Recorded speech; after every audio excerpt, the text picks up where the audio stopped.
Hello guys, welcome back to my channel. আজকে তোমাদেরকে আমি রিয়াল ব্রাইডের মেকআপ দেখাবো। তো ফার্স্টেই আমি ফেসটাকে ভালো করে ক্লিন করে নিয়েছি, আর এরপরে আমি ম্যাকের ফিক্সিং স্প্রে ইউজ করছি, যেটার মধ্যে শিমার পার্টিকলস দেওয়া আছে। এরপরে আমি ভালো করে হাত দিয়ে অ্যাপ্লাই করে দিচ্ছি, আর শুকানোর জন্য কিন্তু 2 থেকে 3 মিনিট ওয়েট করতে হবে। এরপরে আমরা নেক্সট স্টেপে যাব। এবার ইউজ করছি বায়োটিকের একটা ময়শ্চারাইজার। এটা শীতের দিনের জন্য খুবই ভালো, আর এটার প্রাইসটাও খুবই কম। আর এত ভালো ময়শ্চারাইজার যে শীতের দিনে এটা ইউজ করার পরে মেকআপ করলে কিন্তু কোনো রকম ড্রাইনেস আসে না। এবার আমি ম্যাকের স্টোভ ক্রিমটা ইউজ করব। এটা দুটো শেড পাওয়া যায়, একটা গোল্ডেন আর একটা হচ্ছে পিঙ্ক। আমি পিঙ্কটা ইউজ করছি। এটা দিলে কিন্তু মুখটা খুব সুন্দর একটা গ্লো করে, মানে একটা হেলদি গ্লো আসে। মেকআপ করার পর যখন মেকআপটা বসে যায় তখন কিন্তু এটা বোঝা যায় ভালো করে। আর এটাও কিন্তু ময়শ্চারাইজারের মতনই ভালো করে ম্যাসাজ করে স্কিনে অ্যাবজর্ব করাতে হবে। তো এরপরে আমি ইউজ করছি স্ম্যাশ বক্সের প্রাইমার। তো ব্রাইডাল মেকআপের জন্য একটা ভালো কিন্তু প্রাইমার ইউজ করতেই হবে, না হলে ফাউন্ডেশনটা কিন্তু অনেকক্ষণ লং লাস্টিং হবে না। আর এই ব্রাইডের লগ্ন ছিল রাত্রি 2টায়, আর আমি কমপ্লিট করেছি 6টা-7টার দিকে। তো ওই জন্য ভালো একটা প্রাইমার তো দিতেই হবে। আর এরপরে দেখো কালার কারেক্টিং করছি। এখানে আমি অরেঞ্জ কারেক্টার ইউজ করছি এলএ গার্লের।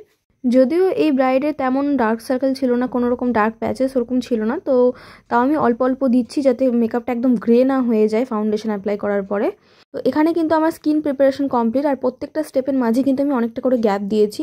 তো কালার কারেক্টারের উপরে সঙ্গে সঙ্গে ফাউন্ডেশন আমি অ্যাপ্লাই করি না, কিছুক্ষণ ওয়েট করি যাতে ওটা অনেকটা বসে যায় আর শুকিয়ে যায়, তারপরে ফাউন্ডেশন অ্যাপ্লাই করলে কিন্তু ওই রকম লাল লাল ভাবটা আসে না।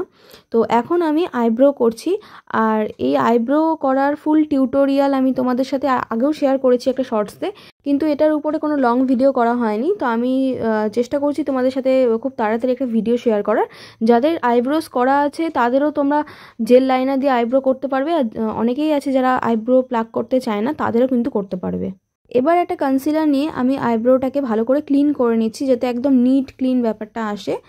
আজকে এই ভিডিওটা তোমাদের দেখতে একটু প্রবলেম হবে, কারণ তোমরা বুঝতেই পারছো ক্যামেরা অ্যাঙ্গেল কিন্তু একদম ঠিকঠাক নাই, তোমরা আই মেকআপটা ঠিকঠাক বুঝতে পারবে না। কারণ সেদিন আমার হেল্পার হিসেবে আমারই একটা স্টুডেন্ট ছিল, আর আমরা ফার্স্ট টাইম একসাথে কাজ করছি, মানে রিয়াল ক্লায়েন্ট সাজানোর সময় ও আমার সাথে ফার্স্ট টাইম হেল্পার হিসেবে আছে। তো একদমই নতুন, যার কারণে ও ক্যামেরা অ্যাঙ্গেলটা একদমই বুঝতে পারেনি। আর আমিও অনেক তাড়াতাড়ির মধ্যে ছিলাম, যার কারণে আমি আর ওকে বোঝানোর টাইমও পাইনি। তোমরা একটু অ্যাডজাস্ট করে নিও। ফার্স্টে যে দুটো শেড দেখলে ওইটা আমি ট্রানজিশন কালার হিসেবে নিয়েছি। এবার আমি ক্রিজ এরিয়াতে কিন্তু খুব সুন্দর করে ব্লেন্ড করব, মানে ক্লকওয়াইজ অ্যান্টি ক্লকওয়াইজ ভালো করে কিন্তু ব্লেন্ড করে দিতে হবে। যারা মালদা থেকে আমাকে দেখছো তোমরা কিন্তু নিজের স্পেশাল দিনগুলোতে আমাকে বুকিং করতে পারো। আমার স্টুডিওতে আসলে কিন্তু অনেক কম দামে এইচডি ওয়াটারপ্রুফ মেকআপ হয়ে যায়, আর লোকেশনে গেলে আমি কিন্তু প্রপার মালদার বাইরে যাই না। তো ব্রাইডাল বুকিংয়ের জন্য তোমরা আমাকে ফেসবুক পেজে মেসেজ করতে পারো, আমি এখানে স্ক্রিনশট দিয়ে দিলাম, আর ডেসক্রিপশন বক্সে একটা লিঙ্ক দেওয়া থাকবে।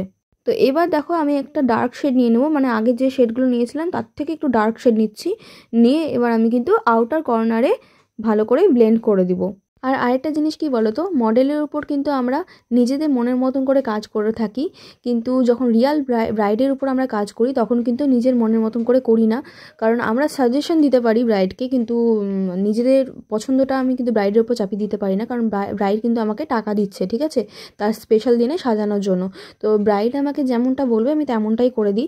আই মেকআপ থেকে শুরু করে শাড়ি ড্র্যাপিং, কলকা, লিপস্টিকের কী কালার হবে, সে নিউড কালারে পরতে চাইছে নাকি সে রেডই পরবে, সেটা কিন্তু পুরোটাই ব্রাইডের উপর ডিপেন্ড করে।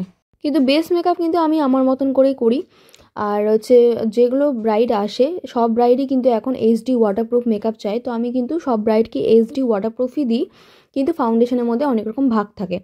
যেমন কোনো ব্রাইড যদি এসে তোমাকে বলে যে হুডা দিয়ে আমাকে সাজিয়ে দাও, এবার কিন্তু আমি হুডা দিয়ে সঙ্গে সঙ্গে সাজাতে পারবো না, কারণ তার স্কিন যদি খুবই ড্রাই থাকে তো সেক্ষেত্রে আমি শুধুমাত্র হুডাটা ইউজ করতে পারবো না।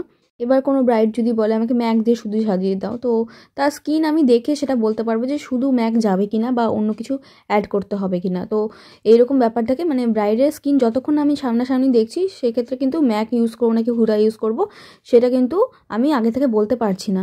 তবে যে ফাউন্ডেশনটা ইউজ করি আমি সব ব্রাইডের ক্ষেত্রে এইচডি ওয়াটারপ্রুফ ইউজ করে থাকি, যাতে অনেকক্ষণ লং লাস্টিং থাকে। তো এখানে অনেকেই তোমরা জিজ্ঞাসা করেছিলে আমি যে গ্লিটার গ্লুটা ইউজ করেছি, আমার একটা শর্টসে একজন কমেন্ট করেছিল যে ওই গ্লিটার গ্লুটা আমি কিসের ইউজ করেছি। আমি আজকে মিস ক্লিয়ারের গ্লিটার গ্লু ইউজ করেছি। এই গ্লিটার গ্লুটা খুবই ভালো, আর তার উপরে আমি সপারেলের একটা গোল্ডেন গ্লিটার ইউজ করেছি। আর এরপরে আমি একটা পিঙ্ক হাইলাইটার নিয়েছি, যেটা দিয়ে আমি কিন্তু ব্রো বোনটাকে হাইলাইট করছি। আর এরপরে আমি একটা ওয়াটারপ্রুফ লাইনার পরিয়ে দিচ্ছি, কারণ ব্রাইডকে সবসময় চেষ্টা করবে ওয়াটারপ্রুফই পরিয়ে দেওয়ার, ঠিক আছে? কারণ সে তো এখন কোনো রকম কান্নাকাটি করবে না, কিন্তু তাও যদি বাই চান্স জল চলেও আসে তো কোনো রকম মেকআপের অসুবিধা হবে না। তো যার কারণে আমি ওয়াটারপ্রুফ লাইনার আর ওয়াটারপ্রুফ মাস্কারা পরিয়ে দিই। তো এখানে আমার আই মেকআপটা অলমোস্ট কমপ্লিট হয়ে গেছে। তো এরপরে আমি একটা ফাউন্ডেশন নিচ্ছি। তো আরেকটা জিনিস তোমাদেরকে বলে রাখি, এখন কিন্তু মার্কেটে প্রচুর মেকআপের ব্র্যান্ড বেরিয়ে গেছে, আর সমস্ত মেকআপ আর্টিস্টরা সমস্ত মেকআপের প্রোডাক্টস নিয়ে নিয়ে কিন্তু রিভিউ করছে, এটা ভালো, ওটা ভালো, ওটা ভালো। এবার এতগুলো মেকআপ প্রোডাক্টস তো আমরা কিনতে পারবো না, কারোর পক্ষে এতটা মেকআপ প্রোডাক্টস কেনা সম্ভব না। তো এতগুলো প্রোডাক্টসের মধ্যে কোন কোন প্রোডাক্টস দিয়ে অ্যাকচুয়ালি আমরা কাজ করে থাকি রিয়েল ক্লায়েন্টের উপরে, যার জন্য এতটা ভালো আমরা রিভিউ পাই আর এতটা লং লাস্টিংও হয়, সবাই এত নাম করে, তো সেটার জন্য কিন্তু আমাদের মেকআপ ক্লাস জয়েন করতে হবে। আমি মেকআপ ক্লাসের মধ্যে সমস্ত ডিটেলস বলে থাকি। আমার ক্লাসটাও কিন্তু মালদার মধ্যেই হচ্ছে। আরেকটা জিনিস তোমাদের সাথে শেয়ার করছি, যারা নতুন নতুন এখন ভাবছো যে মেকআপ শিখবো, এখনও মানে এই প্রফেশনের সাথে কোনোভাবেই যুক্ত না, তো অনেকেই এখন ফোন দেখে মানে ইউটিউব দেখে না তো ফেসবুক দেখে এটা ভাবে যে প্রচুর হয়তো মেকআপের প্রোডাক্টস লাগে, মানে এত টাকার মানে শপিং করতে হবে, তো অত টাকার বাজেট তো আমাদের নাই, আমরা তাহলে কীভাবে স্টার্ট করব। কিন্তু তোমাদেরকে আমি সত্যি কথা বলছি, আমি 4 থেকে 5 বছর ধরে কাজ করছি, মেকআপের প্রোডাক্টস তেমন লাগে না। মানে কিছু কিছু এমন প্রোডাক্টস আছে যেগুলো খুব ট্রেন্ডিং, ওগুলো না রাখলেই না, মানে ক্লায়েন্ট ডিমান্ড করে, তো যার কারণে রাখতে হয়। আর হচ্ছে কিছু কিছু প্রোডাক্টস এমনও আছে যে 100-200 টাকার প্রোডাক্টস, যেগুলো মানে ব্রাইডাল মেকআপে আমি যদি ইউজও করে ফেলি সেই মেকআপ আমার গলে চলে যাবে না, এতটাই ভালো প্রোডাক্টস। তো যারা যারা নতুন নতুন মেকআপ শিখছো বা শিখবে ভাবছো, তো তোমরা একদম কম প্রাইসের মধ্যে এমন কিছু কিছু প্রোডাক্টস কিনবে যেগুলো ছাড়া একদমই মেকআপ করা যায় না।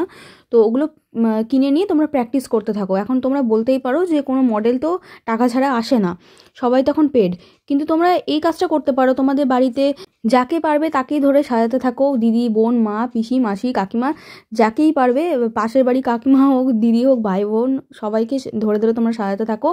দেখবে তোমাদের হাত কিন্তু অনেক বসে যাবে। একটা জিনিস সবসময় মাথায় রাখবে, যারা নতুন নতুন কাজ করছে তাদের সাথে কিন্তু যারা 10 বছর ধরে কাজ করছে তাদের হাতের কিন্তু কোনো রকম মিল হয় না, কারণ যারা 10 বছর ধরে কাজ করছে তাদের কিন্তু এক্সপিরিয়েন্সও বেশি, আর ওদের কিন্তু এত বছরের প্র্যাকটিসের জন্য হাতটাও অনেক বসে গেছে। তো এই জিনিসগুলোকে তোমাদের মাথায় রাখতে হবে। তোমরা এইটা ভেবে একদম ভেঙে পড়বে না যে আমি মেকআপ করতে পারছি না, প্র্যাকটিস করলে সবাই সব কিছু পারবে। তো গাইজ, দেখা হচ্ছে নেক্সট ভিডিওতে। নতুন থাকলে কিন্তু সাবস্ক্রাইব করে দিও। বাই।